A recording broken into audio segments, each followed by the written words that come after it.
জুলাই সনদের ভূত ভবিষ্যৎ কি দেখছেন আপনি আসলে?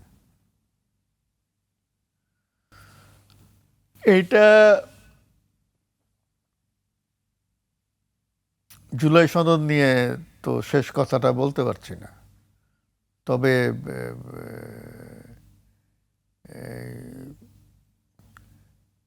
জুলাই সনদটাকে, সনদ তো একটা আছে, এটা একটা চার্টার মনে করেন, কিন্তু এটা সরকার দিয়েছে, এটা আমাদেরকে বুঝতে হবে। সরকার এটা দিয়েছে এবং সরকার চেয়েছে রাজনৈতিক দলগুলো এটা মেনে নিক, এবং একটা পর্যায়ে এসে রাজনৈতিক দলগুলো এটা মেনে নিয়েছে কিছু কিছু আপত্তি দিয়ে। তখন মনে হয়েছিল যে রাজনৈতিক দলগুলো অনেকেই স্বেচ্ছায় এটা মানতে চায় নাই, কিন্তু বাধ্য হয়ে মানতে চেয়েছে, নাইলে নির্বাচনটা হয় না সময় মতো।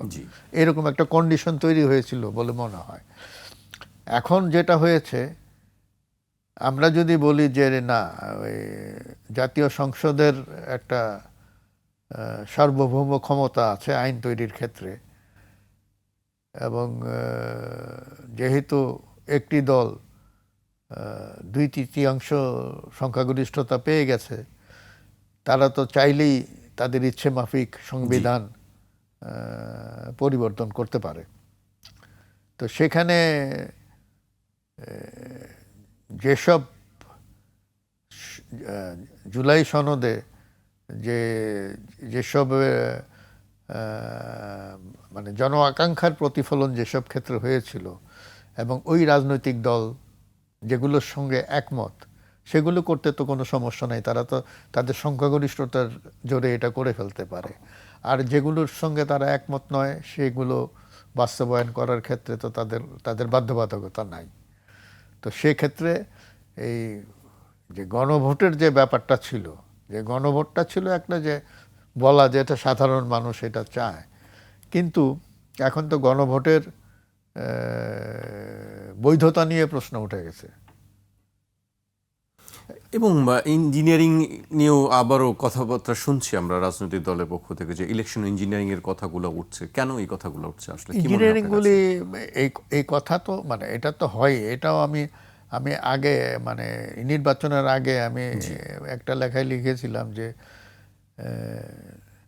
যারা জিতবে তারা বলবে যে নির্বাচন ভালো হয়েছে, যারা হারবে তারা বলবে নির্বাচনে কারচুপি হয়েছে। তো সেটা তো আছেই একটা। বিভিন্ন ক্ষেত্রে না, সবাই তো আইনের পথে যেতে পারে, যে কয়েকজন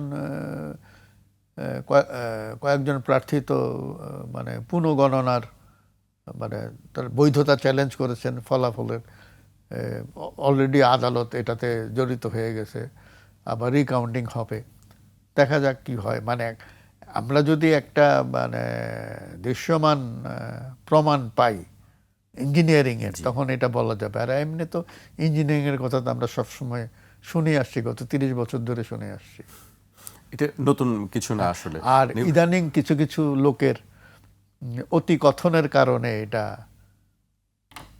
আরো বেশি হয়েছে। অতি কথনের কারণটা কি? আমরা এত বেশি কথা বলতে পছন্দ করি নাকি? আমাদের মধ্যে কিছু লোক আছে, সামনে মাইক্রোফোন পেলে আর নিজেকে সামলাতে পারে না, কথা বেশি বলে। আর যারা কথা বেশি বলে তার অধিকাংশ হচ্ছে বাজে কথা। এই জায়গা থেকে আসলে বের হওয়ার উপায় কি? না, বের হওয়ার যে প্রগল্ভতা যেটাকে আমরা বলি আর কি, যে বাচাল, এই বাচাল স্বভাবের লোকজন তো আছে আমাদের আশেপাশে প্রচুর। তো তারা কথা বেশি বলবে, এবং তার কথার কোনো মূল্য না থাকলেও সেটাকে উদ্ধৃত করে সবাই অনেকেই হইচই করবে যে এ মুখে এই কথা বলছে, নিশ্চয়ই এর মধ্যে কিছু আছে।